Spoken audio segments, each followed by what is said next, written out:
ഏവർക്കും നമസ്കാരം. പ്രത്യേകിച്ച് വളരെയധികം അരിഷ്ടതയിലും അസുരക്ഷിതാവസ്ഥയിലും കഴിയുന്ന കേരളത്തിലെ പുരുഷന്മാരായ ഹതഭാഗ്യരായ ഏവർക്കും പ്രണാമം. ഞാനിത് പറയുന്നതിന് ഒരു പശ്ചാത്തലമുണ്ട്. ആ പശ്ചാത്തലം ഈ വീഡിയോയുടെ ഉള്ളടക്കത്തിൽ കൂടെ നിങ്ങൾക്ക് വെളിപ്പെട്ടു വരുമെന്നതുകൊണ്ട് ഞാൻ അത് സൂചിപ്പിച്ച് അധിക സമയം ചിലവഴിക്കണമെന്ന് വിചാരിക്കുന്നില്ല. ഈ വീഡിയോയുടെ പ്രധാനപ്പെട്ട ഉദ്ദേശം രാഹുൽ ഈശ്വറിനോടുള്ള എൻ്റെ ഐക്യദാർഢ്യം പ്രഖ്യാപിക്കുക എന്നുള്ളതാണ്. അതിനാമുഖമായ ഒരു കാര്യം പറഞ്ഞുകൊള്ളട്ടെ. നമ്മുടെ ഇടയിൽ ചില ആളുകളുണ്ട്, അവർ പമ്പരം പോലെയാണ്. നിങ്ങൾ പമ്പരം ശ്രദ്ധിച്ചിട്ടുള്ളവരാണ്. അതുകൊണ്ട് ഞാൻ പറയുന്ന ആശയം പെട്ടെന്ന് പിടികിട്ടുന്നതുമാണ്. ഒരു പമ്പരത്തിന് നേരെ നിൽക്കണമെങ്കിൽ അത് കറങ്ങിക്കൊണ്ടേയിരിക്കണം. ഒരു പമ്പരത്തിന് നേരെ നിൽക്കണമെങ്കിൽ അത് കറങ്ങിക്കൊണ്ടേയിരിക്കണം. ആ കറക്കം തിന്നാൽ വീണു പോകും. അങ്ങനെ ചില ആളുകൾ നമ്മുടെ ഇടയിലുണ്ട്. പമ്പരത്തിന് എപ്രകാരം കറക്കം ആവശ്യമാണോ, അതുപോലെ തന്നെ ചില ആക്ടിവിസ്റ്റിന് എന്തെങ്കിലും ഒരു കാര്യത്തിൽ അവർക്ക് പരിഭവം പ്രകടിപ്പിക്കുക, അവർ പ്രതിഷേധിക്കുക, ആകാശം ഇടിഞ്ഞു വീഴാൻ പോകുന്നതെന്ന് വിളിച്ചു പോവുക, ഇങ്ങനെയുള്ള കലാപരിപാടികളില്ലെങ്കിൽ അവരുടെ സമനില തെറ്റി അവർ വീണുപോകും എന്നതുകൊണ്ട് അവർ ഈ സംസ്ഥാനത്തിൻ്റെ എല്ലാ മുക്കിലും മൂലയിലും ഊടാടി നടന്ന് അങ്ങനെ പമ്പരം പോലെ കറങ്ങാനായിട്ടുള്ള എന്തെങ്കിലും ഒരു കാരണമോ ഒരു ഉപാധിയോ കണ്ടുപിടിക്കും. അപ്രകാരമുള്ള മനുഷ്യ പമ്പരങ്ങളിൽ ഇന്ന് കേരളത്തിൽ ഏറ്റവും അധികം ജനപ്രീതിയും പ്രശസ്തിയും ആർജിച്ചിട്ടുള്ളൊരു വ്യക്തിയാണ് രാഹുൽ ഈശ്വർ. അദ്ദേഹം സുമുഖനും വളരെയധികം അറിവും കഴിവുമുള്ള നല്ലൊരു യുവാവാണ്.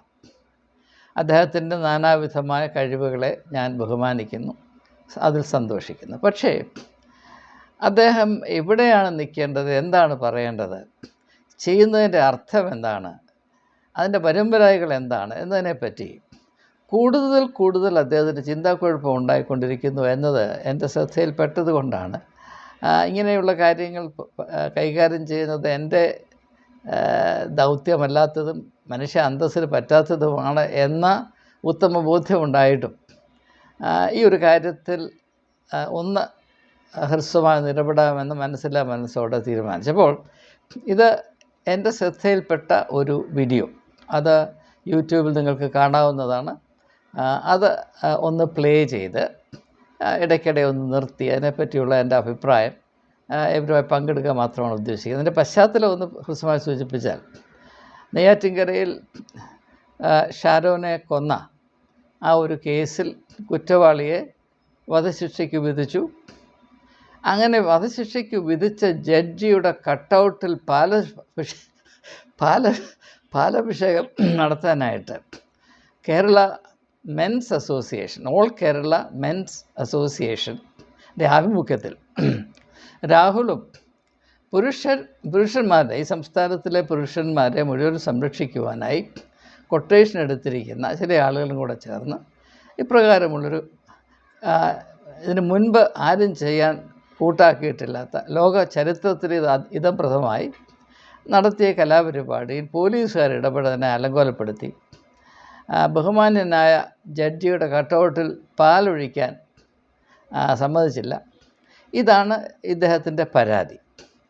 അപ്പോൾ അത് പോലീസ് ചെയ്തത് ശരിയാണോ? രാഹുൽ ഈശ്വറിൻ്റെ ആശയം എത്രമാത്രം കേരളത്തിലെ ജനതയ്ക്ക് പൊതുവെ, പ്രത്യേകിച്ച് ബലഹീനരായ പുരുഷന്മാർക്കും, നാളിതുവരെ സ്ത്രീകളെയാണ് അബലകളെന്ന് പറഞ്ഞുകൊണ്ടിരുന്നത്, ഇപ്പോൾ അത് മാറി പുരുഷന്മാർ അബലന്മാരായി. അപ്പോൾ അബലന്മാരായ കേരളത്തിലെ പുരുഷന്മാർക്ക് ആകമാനം എത്രമാത്രം പ്രത്യാശയും ആത്മധൈര്യവും പകരുവാൻ രാഹുലിൻ്റെ നേതൃത്വവും ഇടപെടലുകളും സഹായിക്കും എന്നതിനെപ്പറ്റി വസ്തുനിഷ്ഠമായി അല്പം ചിന്തിക്കുന്നത് അവസരോചിതമാണ്, കാലോചിതമാണ് എന്നതാണ് എൻ്റെ അഭിപ്രായം. അതുകൊണ്ട് ഈ രാഹുൽ ഈശ്വറിൻ്റെ വിലതീരാത്ത, സമാനതയില്ലാത്ത പ്രസ്താവനകൾ, വാക്കുകൾ, ആശയങ്ങൾ, വികാരങ്ങൾ, ഇവയിലേക്ക് ഏവരെയും ഞാൻ സാദരം ക്ഷണിച്ചുകൊള്ളുന്നു. ഇവിടെ ആരും ആരുടെയും കോലം കത്തിക്കുന്നില്ലല്ലോ. ഇവിടെ ഒരു കട്ടൗട്ടിൽ പാലഭിഷേകം നടത്തണമെന്ന് ഇവർ പറയുന്ന ലെജിറ്റിമേറ്റ് ആയ ഒരു ഡിമാൻഡ് അല്ലേ?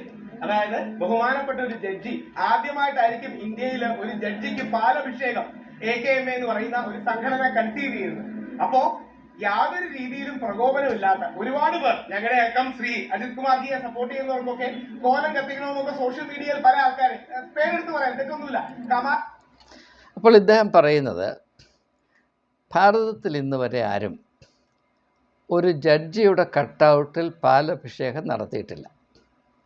അത് ഭാരത ചരിത്രത്തിലെ ഒരു വലിയ ന്യൂനതയായി നാളിതുവരെ സ്ഥിതി ചെയ്തിരുന്നു. എന്നാൽ അതിന് ഒരു പരിഹാരം എന്ന നിലയിൽ ഇതാ ഞങ്ങളെല്ലാവരും കൂടെ ചേർന്ന് ഒരു ജഡ്ജിയുടെ കട്ടൗട്ടിൽ പാലഭിഷേകം നടത്താൻ കൂടി വന്നിരിക്കുന്നു. പക്ഷേ അത് ഞങ്ങളെ അനുവദിച്ചില്ല.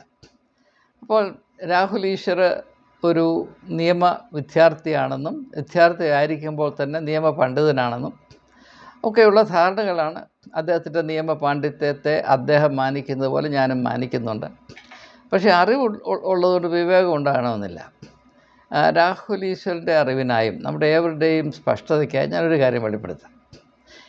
എന്തുകൊണ്ടാണ് നാളിതുവരെ ഭാരതത്തിൻ്റെ, പ്രത്യേകിച്ച് സ്വതന്ത്ര ഭാരതത്തിൻ്റെ ചരിത്രത്തിൽ അനേകം നിർണായകരമായ വിധികളുണ്ടായിട്ടും വിധിപ്രസ്താവങ്ങളുണ്ടായിട്ടും ആ വിധിപ്രസ്താവങ്ങൾ നടത്തിയ ഒരു ജഡ്ജിയുടെയും കട്ടൗട്ടിൽ ആളുകൾ പാലഭിഷേകം നടത്താത്തത് എന്നൊരു എൻ്റെ എളിയ അഭിപ്രായം ഞാൻ നിങ്ങളോട് പങ്കിടാൻ പോവുകയാണ്.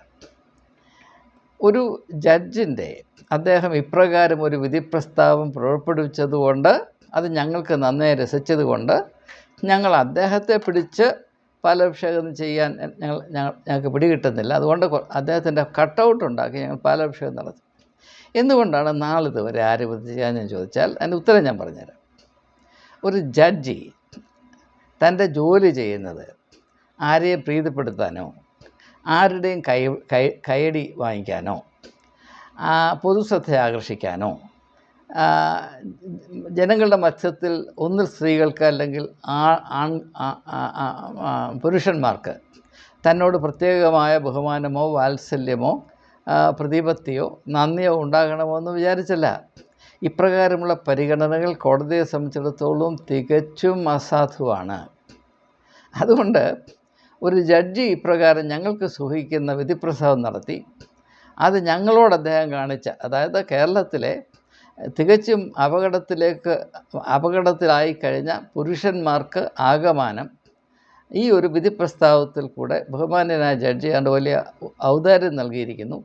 അതുകൊണ്ട് അദ്ദേഹത്തിൻ്റെ കട്ടൗട്ടിൽ ഞങ്ങൾ പാലഭിഷേകം നടത്തും എന്ന് പറഞ്ഞതിൻ്റെ അർത്ഥം എന്താണെന്ന് ചോദിച്ചാൽ, സത്യം പറഞ്ഞാൽ ആ ജഡ്ജിയെ ഈ മഹാന്മാരെല്ലാം കൂടി ആക്ഷേപിക്കുകയാണ്. ഒരു ജഡ്ജിക്കും ഈ അപമാനം ഉണ്ടാകരുത് എന്നാണ് എൻ്റെ അഭിപ്രായം. ഇതിനിടയിൽ ഞാനൊരു കാര്യം സൂചിപ്പിക്കട്ടെ. ഈ സംഭവത്തിൽ വന്ന വിധിപ്രസ്താവത്തോട് ഞാൻ 100% യോജിക്കുകയാണ്. അതിനെപ്പറ്റി ഞാൻ മുമ്പൊരു വീഡിയോ ചെയ്തിട്ടുള്ളത് കൊണ്ട് കൂടുതലായി അത് വെളിപ്പെടുത്തേണ്ട കാര്യമില്ല. ഞാൻ അതുകൊണ്ട് മുൻപോട്ട് പോവുകയാണ്. അപ്പോൾ ഞങ്ങൾ പ്രതിനിധാനം ചെയ്യുന്ന വിഭാഗീയമായ സ്ഥാപിത താല്പര്യങ്ങൾക്ക് സൂചിക്കത്തക്കവണ്ണം ഇതാ ഒരു ജഡ്ജി ഒരു വിധിപ്രസ്താവം നടത്തിയിരിക്കുന്നു എന്ന് പറഞ്ഞതിൻ്റെ അർത്ഥം എന്താണ്? ഈ ജഡ്ജിൻ്റെ ഈ കേസിൻ്റെ യഥാർത്ഥ മെറിറ്റ് നോക്കിയിട്ടല്ല, കേരളത്തിലെ പുരുഷന്മാർക്ക് സംരക്ഷണമാണെന്ന് ബഹുമാനപ്പെട്ട ജഡ്ജിക്ക് പോലും മനസ്സിലായി. അതുകൊണ്ട് അദ്ദേഹം ഈ കേസിലെ പ്രതിക്ക് നല്ലതായിട്ട് പണി കൊടുത്തു. അതുകൊണ്ട് ഞങ്ങൾ സന്തോഷിക്കുന്നു. ആ സന്തോഷം പ്രകടിപ്പിക്കാനായിട്ട് ഞങ്ങൾ മുട്ടുന്നു. ഓൾ കേരള മെൻസ് അസോസിയേഷൻ്റെ ഭാരവാഹികളും അവരോട് ചേർന്ന് രാഹുൽ ഈശ്വരനായ ഞാനും മുട്ടുന്നു. അതുകൊണ്ട് ഞങ്ങൾക്ക് പാലഭിഷേകം നടത്തിയേ മതിയാകൂ എന്ന് പറയുമ്പോൾ ആ ജഡ്ജിനെ പൊതുവായിട്ട് അപമാനിക്കുകയാണ് എന്ന് മനസ്സിലാക്കാനുള്ള സാമാന്യ ബോധമില്ലാതെ പോകുന്നത് എന്നെ നന്നേ അത്ഭുതപ്പെടുത്തുന്നുണ്ട്. അതുകൊണ്ട് ഇതിൽ ഇടപെട്ട പോലീസുകാർക്ക് അല്പം വിവരമുള്ളവരാണ് എന്ന് തെളിഞ്ഞു. അതിൽ ഞാൻ സന്തോഷിക്കുന്നു. നമുക്ക് മുൻപോട്ട് പോകാം. പറഞ്ഞ കാര്യത്തിന് അദ്ദേഹത്തിന്റെ കോലം കത്തിക്കണമെന്ന് പറയുന്ന ആൾക്കാരുണ്ട്. അങ്ങനെയല്ല, പകരം ബഷീർ സാറിന്റെ കട്ടൗട്ടിൽ പാലഭിഷേകം നടത്തുന്നതിന് എന്ത് അനീതിയാണ് ഇവർ കാണുന്നത്? ഇനി ഞാൻ ഒരു കാര്യം വളരെ വിനയത്തോട് ചോദിച്ചോട്ടെ, രാഹുൽ ഈശ്വറോ അല്ലെങ്കിൽ അജിത്കുമാർജിയോ ജീമോൻജിയോട് ആരെങ്കിലും നാളെ ഈ ഷാരൻ ഗ്രീഷ്മയെ കൊന്നതിന് ശേഷം ഷാരനെ ന്യായീകരിച്ച് ടി വിയിൽ വന്നിരുന്ന് സംസാരിച്ചാൽ ഞങ്ങളെ പിടിച്ച് ജയിലിലിടില്ലേ? നേരെ തിരിച്ച് കമാൽ പാഷ സാറിനെ പോലൊരു ഹൈക്കോടതി ജഡ്ജി അങ്ങനെ ആരെയെങ്കിലും ന്യായീകരിച്ച് ടെലിവിഷൻ്റെ ക്യാമറയുടെ മുമ്പിലിരുന്ന് സംസാരിച്ചാൽ അങ്ങനെയുള്ള ആളുകളെ പിടിച്ച് ജയിലിലിടുമെന്ന് പറയാൻ ഇത്രമാത്രം മണ്ടത്തരം പൊതുരംഗത്ത് വിളിച്ചു പറയേണ്ട വല്ല ആവശ്യമുണ്ടോ? രാഹുൽ ഈശ്വരാണെങ്കിൽ എത്രയോ നാളുകളായി ഒരു നടിയെ വളരെ മൃഗീയമായി പീഡിപ്പിക്കപ്പെട്ട കേസിൽ അതിലെ കുറ്റാരോപിതനായ വളരെ ധനാഢ്യനും ജനപ്രീതി ആർജിച്ചൊരു വ്യക്തിയെ ന്യായീകരിക്കുന്നതിന് വേണ്ടി അഹോരാത്രം അധ്വാനിക്കുകയും എല്ലാ ദിവസവും ടെലിവിഷൻ ചാനലിൽ വന്നിരുന്ന് തള്ളിമറിക്കുകയും ചെയ്ത വ്യക്തി, അദ്ദേഹത്തിനെതിരെ ഒരു നടപടിയും ഉണ്ടായിട്ടില്ല. അദ്ദേഹത്തെ അറസ്റ്റ് ചെയ്തില്ല, ജയിലിലാക്കിയില്ല. പിന്നെ ഏതടിസ്ഥാനത്തിലാണ് ഇദ്ദേഹം പറയുന്നത് ടെലിവിഷൻ ചാനൽ വന്ന് പങ്കെടുത്ത് സ്വന്തം അഭിപ്രായം പറഞ്ഞാൽ ഉടനെ പിടിച്ച് ജയിലിടും? അത്രമാത്രം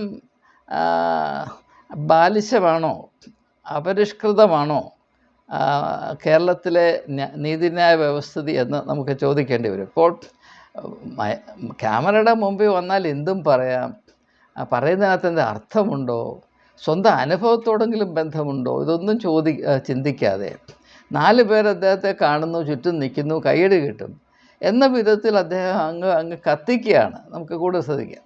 ഇന്നലെ നിങ്ങൾ എല്ലാം കണ്ടു കാണും, എല്ലാ ചാനലിലും എടുത്ത് പറയുകയാണ് ഗത്യന്തരമില്ലാതെ ഗ്രീഷ്മ ഷാരനെ കൊന്നതാണ്. ഷാരൻ യഥാർത്ഥത്തിൽ പുണ്യാളൊന്നും അല്ലല്ലോ. ഷാരൻ എന്തിനാണ് യഥാർത്ഥത്തിൽ ഗ്രീഷ്മയുടെ വീട്ടിലേക്ക് പോയത് എന്ന് പറഞ്ഞു മരിച്ച ഒരാളെ അപമാനിക്കുകയാണ്, മരിച്ച ഒരാളെ അവഹേളിക്കുകയാണ്. മരിച്ച ഒരാളെ അവഹേളിക്കുന്ന ഈ അവസരം ജസ്റ്റിസ് കമാൽ പാഷ സാറിനെ പോലെ വലിയൊരു മനുഷ്യൻ ചെയ്തിട്ട് എത്ര പേര് പ്രതിഷേധിച്ചു? ഈ 2 മീഡിയക്കാരോടെല്ലാം ഒരു ഒറ്റ ചോദ്യം, ഒരുപാട് ചോദ്യങ്ങളിലേക്ക് പോകുന്നില്ല. ഈ കേസ് ഈ ഒരു പ്രശ്നത്തെ സംബന്ധിച്ചിടത്തോളം ജസ്റ്റിസ് കമാൽ പാഷ ഈ വിഷയത്തിലെടുത്തിട്ടുള്ള നിലപാട്, അതിനോട് ഞാൻ 100% വിയോജിക്കുന്ന വ്യക്തിയാണ്. ഏതടിസ്ഥാനത്തിലാണ് അദ്ദേഹം ഇപ്രകാരമുള്ളൊരു അഭിപ്രായം രൂപീകരിച്ചെടുത്തതെന്ന് എനിക്ക് മനസ്സിലാകുന്നില്ല. ഗത്യന്തരമില്ലാഞ്ഞിട്ടാണ് ഗ്രീഷ്മ ഈ കടുങ്കൈ ചെയ്തത് എന്ന് സ്ഥാപിക്കത്തക്ക യാതൊരു തെളിവും യാതൊരു അടിസ്ഥാനവും നാളിതുവരെ പൊതുജനത്തിൻ്റെ ശ്രദ്ധയിൽപ്പെട്ടില്ല എന്നത് പോട്ടെ. ഈ കേസ് വളരെ കൃത്യമായി വിചാരണ ചെയ്ത ജഡ്ജിൻ്റെ മുമ്പിലോ അത് കൈകാര്യം ചെയ്ത പ്രോസിക്യൂഷൻ്റെ ഏതെങ്കിലും ഒരു വാദത്തിലോ വേണ്ട, പ്രതിയുടെ ഭാഗത്തു നിന്നുള്ള വാദത്തിലോ വന്നിട്ടില്ല. അങ്ങനെ ഒരു അവകാശമില്ല.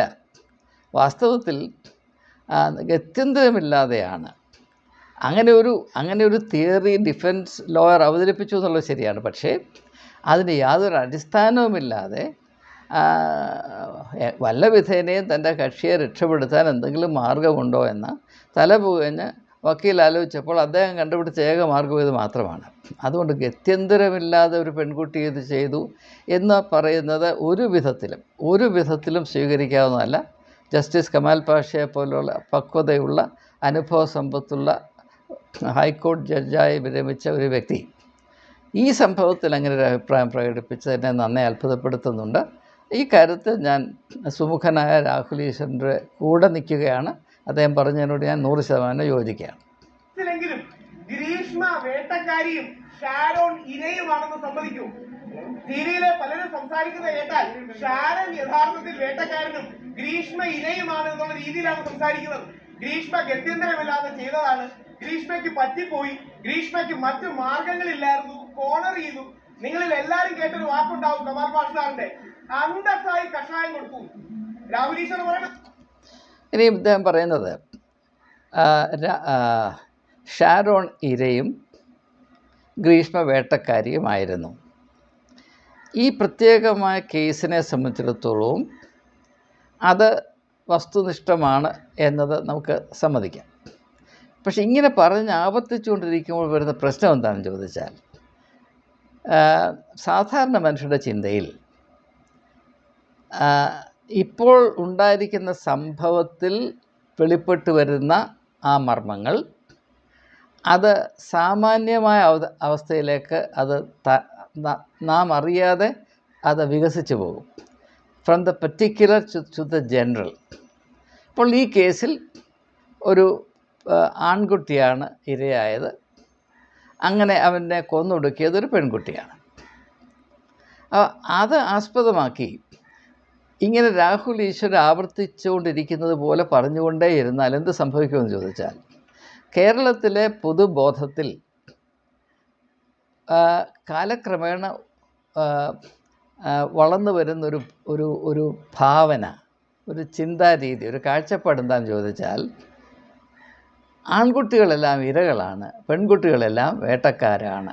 ഇങ്ങനെ ഒരു ധാരണ ഉണ്ടാക്കി വയ്ക്കും. ആ ധാരണ ഉണ്ടാക്കി വയ്ക്കുക ഇങ്ങനെയുള്ള ആളുകളുടെ മനഃപൂർവ്വമായ ലക്ഷ്യമാണോ എന്ന് എനിക്കറിയില്ല. അതിനെപ്പറ്റി വ്യക്തമായ ഒരു നിഗമനത്തിലെത്തുവാനുള്ള തെളിവ് എൻ്റെ കയ്യിൽ ഇല്ലാത്തതുകൊണ്ട് അതൊരു സാധ്യതയാണ്. അങ്ങനെയുള്ള സാധ്യതകൾ അപകടത്തിലേക്കൊരു സമൂഹത്തെ നയിക്കുമെന്നത് മുന്നമേ ഒരു താക്കീത് എന്നോണം ഒന്ന് പ്രസ്താവിക്കേണ്ട കടമയുള്ളതുകൊണ്ട് ഞാനത് നിർവഹിക്കുകയാണ്. അപ്പോൾ ഇരയാണ്, വേട്ടക്കാരിയാണ്. ലോകത്തിലെല്ലായിടത്തും എക്കാലത്തും കുറ്റകൃത്യങ്ങൾ ഉണ്ടായിട്ടുണ്ട്. കുറ്റകൃത്യങ്ങൾ നടക്കുമ്പോൾ അതിനകത്ത് ഒരാൾ ആക്രമിക്കപ്പെടും, ഒരാൾ ആക്രമിക്കും. ചില സംഭവത്തിൽ പുരുഷൻ ആക്രമിക്കും, ചില സംഭവത്തിൽ സ്ത്രീ ആക്രമിക്കും. എന്നാൽ ഒരു കാര്യം വ്യക്തമാണ്, കൂടുതൽ നമ്മുടെ ശ്രദ്ധയിൽ വന്നു പെടുന്ന സംഭവങ്ങളിൽ പണ്ടത്തെ കാലത്തെ അപേക്ഷിച്ച് സ്ത്രീകൾ അല്ലെങ്കിൽ പെൺകുട്ടികൾ കൂടുതൽ അക്രമാസക്തരാകുന്നു എന്നൊരു പ്രവണത ഉണ്ട്. അതിന് യാതൊരു സംശയവുമില്ല. അതിൻ്റെ കാരണങ്ങൾ സോഷ്യോളജിക്കലായിട്ടും സൈക്കോളജിക്കലായിട്ടും പഠിക്കേണ്ടതുണ്ട്. ഞാൻ അതിൻ്റെ ശ്രദ്ധയിൽപ്പെട്ടിട്ടുള്ള കാര്യമാണ്. ഞാൻ അതിൻ്റെ വിശദാംശങ്ങളിലേക്ക് തൽക്കാലം പോകുന്നില്ല. പക്ഷേ ആ ഒരു നമ്മെ ചിന്തിപ്പിക്കേണ്ട, നമ്മളെ ഏവരെയും വാസ്തവത്തിൽ ഞെട്ടിപ്പിക്കേണ്ട ഈ ഒരു യാഥാർത്ഥ്യത്തെ ചൂഷണം ചെയ്യുന്ന വിധത്തിൽ ഒരു കൂട്ടം ആളുകളെല്ലാം ഇരകളാണ്, മറ്റുള്ളവരെല്ലാം പൊതുവായി വേട്ടക്കാരാണ് അല്ലെങ്കിൽ വേട്ടക്കാരികളാണ് എന്ന് പറഞ്ഞു വെക്കുന്നത് സത്യത്തിന് നിരക്കുന്നതല്ല, ഒരു സമൂഹത്തിൻ്റെ ആരോഗ്യത്തിന് ഉതകുന്നതല്ല. ഇങ്ങനെ ജൽപ്പിച്ചുകൊണ്ടിരിക്കുന്നതുകൊണ്ട് ആർക്കും ഒരു പ്രയോജനവുമില്ല. ചില സാഹചര്യങ്ങളിൽ ചിലർ കുറ്റകൃത്യം ചെയ്യുന്നു. അത് സ്ത്രീയാണെങ്കിലും ചെയ്യും, പുരുഷനാണെങ്കിലും ചെയ്യും. ഒരു കാലത്ത് സ്ത്രീകൾക്ക് കുറ്റകൃത്യങ്ങൾ ചെയ്യാനുള്ള അവസരങ്ങളില്ലായിരുന്നു, അറിവുമില്ലായിരുന്നു. ഇപ്പോൾ സാഹചര്യങ്ങൾ പൊതുവേ മാറിയിരിക്കുന്നു. ലിംഗഭേദങ്ങൾ അവ തമ്മിലുള്ള അകലം കുറഞ്ഞുകൊണ്ടേയിരിക്കുന്നു. സ്ത്രീ സമത്വം, സ്ത്രീയും പുരുഷനും സമമാണ് എന്ന ആശയം, അത് അതിൻ്റെ വിവിധ സാധ്യതകൾ ഇപ്പോൾ ശക്തി പ്രാപിച്ചു വരുന്നു. അതുകൊണ്ട് അങ്ങനെ പ്രാപിച്ചു വരരുതെന്ന യാതൊരു അഭിപ്രായം എനിക്കില്ല. ഞാൻ സമത്വത്തെ അതിനെന്ത് വില കൊടുത്താലും നാം അധികമായി സ്നേഹിക്കുകയും പ്രൊമോട്ട് ചെയ്യുകയും ചെയ്യണമെന്ന അഭിപ്രായക്കാരനാണ്. അതുകൊണ്ട് ന്യായമായും ഇങ്ങനെയുള്ള പ്രവണതകൾ ഇനി മുൻപോട്ട് ഉണ്ടാകുമെന്നതിന് യാതൊരു സംശയമില്ല. ഒരു കാലത്ത് സ്ത്രീകൾ മാത്രം ആക്രമിക്കപ്പെട്ടിരുന്നു, അത് നന്നായിരുന്നു, അന്നാർക്കും പ്രശ്നമില്ലായിരുന്നു. ഇപ്പോൾ സ്ത്രീകളും ആക്രമിക്കാൻ തുടങ്ങി, അതുകൊണ്ട് പുരുഷന്മാരെ സംരക്ഷിക്കണം എന്ന് പറയുന്നതൊക്കെ വെറും ബാലിശമായ ജൽപ്പനങ്ങളാണ്. ഇത് വിദ്യാഭ്യാസമുള്ള ഒരാൾക്ക് പൊതുരംഗത്തൊന്നും പറയാവുന്ന കാര്യമല്ല. പക്ഷേ എന്ത് ചെയ്യാം, ഈ പമ്പരം പോലെ നിൽക്കുന്ന ആളുകൾക്ക് അവർ വീണു പോകാതിരിക്കാൻ, എപ്പോഴും കറങ്ങിക്കൊണ്ടിരിക്കാൻ എന്തെങ്കിലും ഒരു ട്വിസ്റ്റ് വേണം. അങ്ങനെ അന്വേഷിച്ച് നടക്കുന്നവർക്ക് ഇങ്ങനെയുള്ള കാര്യങ്ങൾ വലിയ സഹായം നൽകുന്നതാണ്. മുൻപോട്ട് ഇദ്ദേഹത്തിൻ്റെ ഭാഷണം, ഇദ്ദേഹത്തിൻ്റെ പ്രസ്താവ്യങ്ങൾ ശ്രദ്ധിക്കാം. അല്ല, നിങ്ങളെല്ലാം ടി വി ചാനൽ കേട്ട് കാണും. അങ്ങനെ ഒരു ചലഞ്ചിന്റെ ഭാഗമായി അന്തസ്സായിട്ട് അങ്ങ് ഇത് എടുത്തു കൊടുത്തു. ഇത് രാഹുൽ ഈശ്വർ ഷാരോണെ കുറിച്ച് പറഞ്ഞിരുന്നെങ്കിൽ, ഇവിടെ നിൽക്കുന്ന AKMക്കാര് ഷാരോൺ ആണ് ഗ്രീഷ്മയെ കൊന്നിരുന്നെങ്കിൽ ഷാരോണിനെ ന്യായീകരിച്ച് പറഞ്ഞാൽ നമ്മളെ അറസ്റ്റ് ചെയ്യൂലേ? അപ്പൊ യഥാർത്ഥത്തിൽ എന്നിട്ട് ഇവിടെ ഒരു പ്രതിഷേധം നടത്താൻ സമ്മതിക്കുന്നില്ല. എന്ത് ന്യായമാണുള്ളത്? പലപ്പോഴും സ്ത്രീകൾ അവരെ ഇങ്ങനെ വേട്ടയാടുമ്പോ, അല്ലെങ്കിൽ സ്ത്രീകളെ വേട്ടയാടുന്ന കേസിൽ സ്ത്രീകളെ ഒരു കാരണവശാലും മോശം പറയരുത്, സ്ത്രീകൾക്കെതിരെ വാക്കുപോലും പറയരുതെന്നൊക്കെ മുഖ്യമന്ത്രി അടക്കമുള്ള ആൾക്കാർ പറയുന്നുണ്ട്. നേരെ മറിച്ച് ഷാരനെ കൊന്നതിന് ശേഷം 11 ദിവസം വെള്ളം കുടിക്കാതെ ഷാരനെ കൊന്നതിന് ശേഷം ഷാരനെ ഓർമ്മിക്കാനായി ഇവിടെ കൂടിയപ്പോ, ഷാരനെ സ്മരിക്കാനായി ഇവിടെ കൂടുന്നത് തടയുന്നത് പുരുഷവിരോധമല്ലേ? നമ്മൾ ആലോചിച്ച് നോക്കിയാൽ നാളെ നമ്മൾ ആണുങ്ങൾ അങ്ങനെ ആരെങ്കിലും വിഷം കൊടുത്തു മരിച്ചാൽ. ഇവിടെ രാഹുൽ ഈശ്വർ വ്യക്തമാക്കേണ്ട കാര്യം, ആദ്യം അദ്ദേഹം പറയുന്നത് ഞങ്ങളിവിടെ കൂടിയത് ഈ കേസിൽ വിധിപ്രസ്താവം നടത്തിയ ജഡ്ജിൻ്റെ കട്ടൗട്ടിൽ പാലഭിഷേകം നടത്തുന്നതിന് വേണ്ടിയാണ്. ഇപ്പോൾ അത് വേറെ കാര്യമാണ്. ഷാരോണെ അനുശോധിക്കാൻ ആണ്. ഇത് ഏതാണ് ഉദ്ദേശം? അത് വ്യക്തമാക്കേണ്ട ആവശ്യമുണ്ട്. ഇപ്പോൾ ഷാരോൻ്റെ മരണത്തിൽ അല്ലെങ്കിൽ വധത്തിൽ അനുശോചനം രേഖപ്പെടുത്താനായി ആരെങ്കിലും ഒരു മീറ്റിംഗ് കൂടിയാൽ അവിടെ പോലീസ് ഇടപെടുമെന്ന് ഞാൻ ഒരിക്കലും വിചാരിക്കുന്നില്ല, പോലീസിന് ഭ്രാന്ത് പിടിച്ചില്ലെങ്കിൽ. അപ്പോൾ അതുകൊണ്ടല്ല പോലീസ് ഇടപെട്ടത്, ഈ ജഡ്ജിൻ്റെ പേര് ഇതിനകത്ത് വലിച്ചഴിക്കുന്നത് കൊണ്ടും അത് നീതിന്യായ വ്യവസ്ഥിതിക്ക് കാര്യമായ നഷ്ടം, അപമാനം വരുത്തുമെന്ന് തിരിച്ചറിഞ്ഞത് കൊണ്ടാണ് ഇതിൽ പോലീസ് നടപടി ഞാൻ 100% ശരിവെക്കുകയാണ്. അങ്ങനെ ചെയ്തില്ലായിരുന്നെങ്കിൽ അവർ അവരുടെ കടമ നിർവഹിക്കുമായിരുന്നില്ല.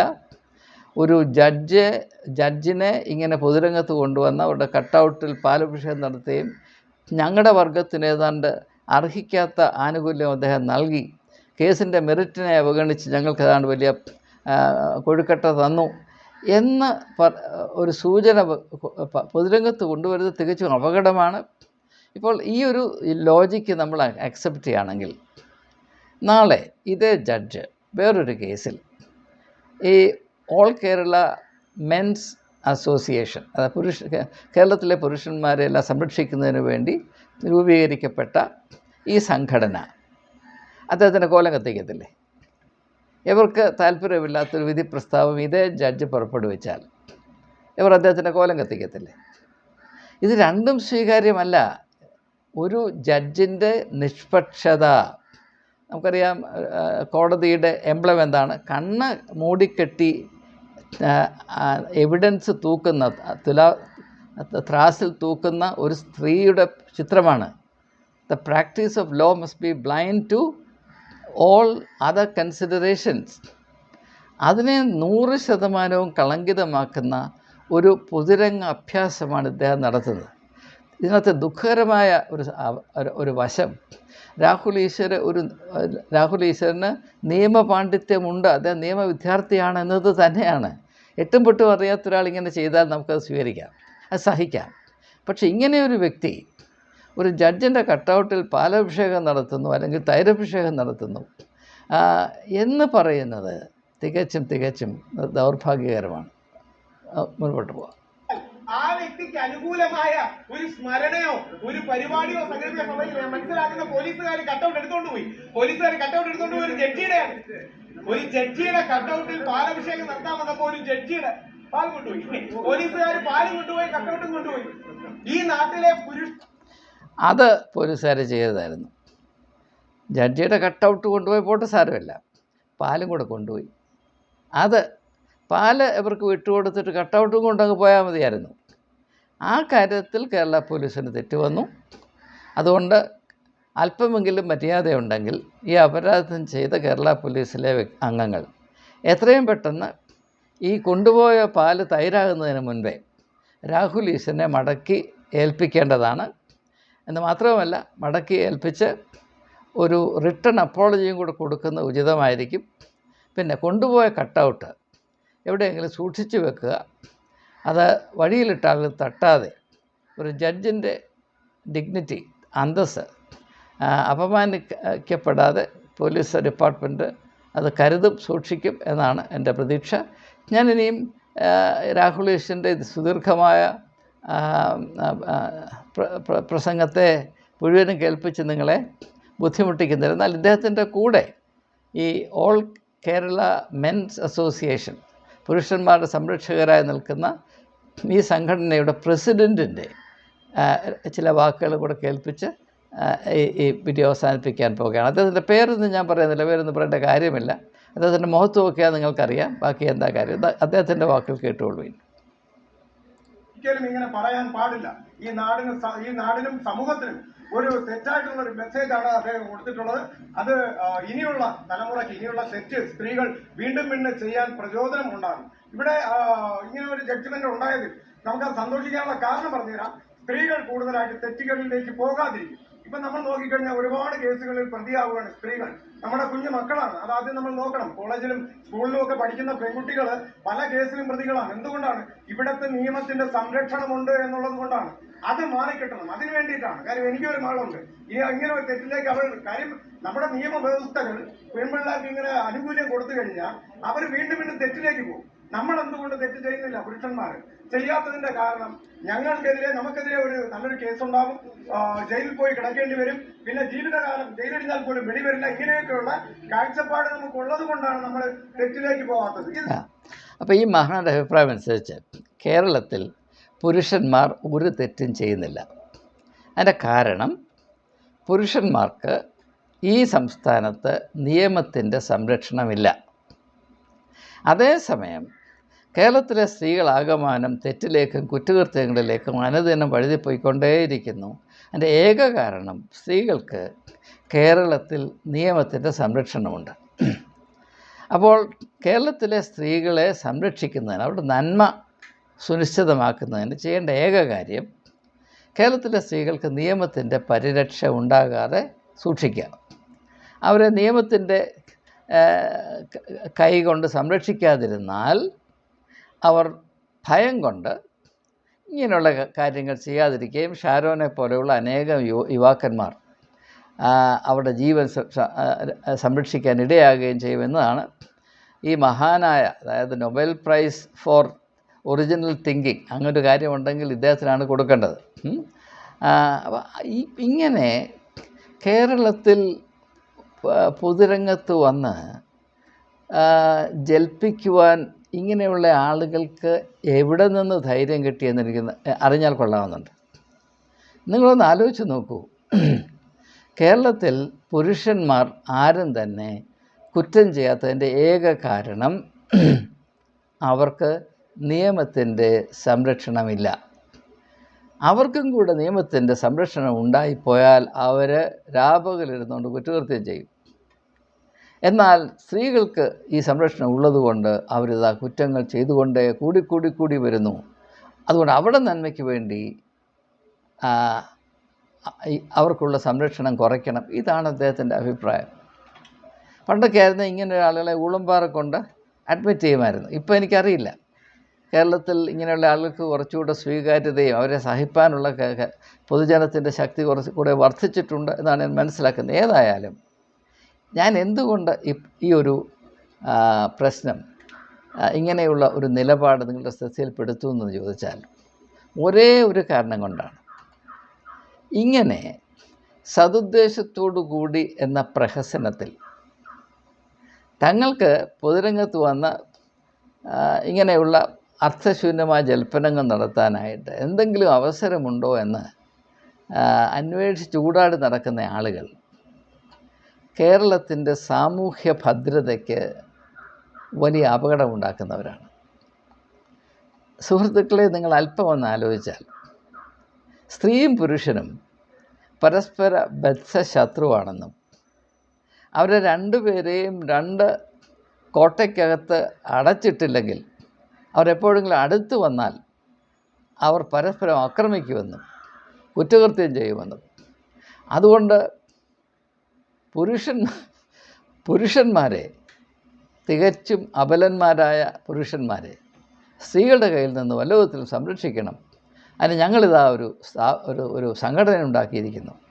അതിൻ്റെ അംഗങ്ങളാകുകയും ആ സംഘടനയുടെ ആഭിമുഖ്യത്തിൽ ഇതാ കേരളത്തിലെ പുരുഷജനത്തിന് ഔദാര്യമെന്നോണം ഒരു കൊലക്കേസിൽ കൊല ചെയ്തു എന്ന സംശയാതീതമായി തെളിയിക്കപ്പെട്ടതുകൊണ്ട് അത് ചെയ്ത ഒരു കുറ്റവാളി, അതൊരു പെൺകുട്ടിയാണ്, ആ കുട്ടിക്ക് വധശിക്ഷ വിധിച്ചിരിക്കുന്നു. അത് അദ്ദേഹം കേസിൻ്റെ മെറിറ്റൊക്കെ ഇങ്ങോട്ട് പോട്ടെ, കേരളത്തിലെ പുരുഷന്മാരോട് അദ്ദേഹം കാണിച്ച വലിയ ഔദാര്യമാണ്. അതുകൊണ്ട് പുരുഷന്മാരായ ഞങ്ങൾക്ക് അദ്ദേഹത്തോട് കടപ്പാടുണ്ട്. ആ കടപ്പാട് നിർവഹിപ്പാൻ ഞങ്ങൾക്ക് ആകെപ്പാടെ അറിയാവുന്ന അദ്ദേഹത്തിൻ്റെ ഒരു കട്ടൗട്ട് ഉണ്ടാക്കി അതിൽ ഞങ്ങൾ പാലഭിഷേകം ചെയ്യും. ഇത് പറയുന്നത് ശരിയല്ലെങ്കിൽ നിങ്ങൾ ക്ഷമിക്കണം.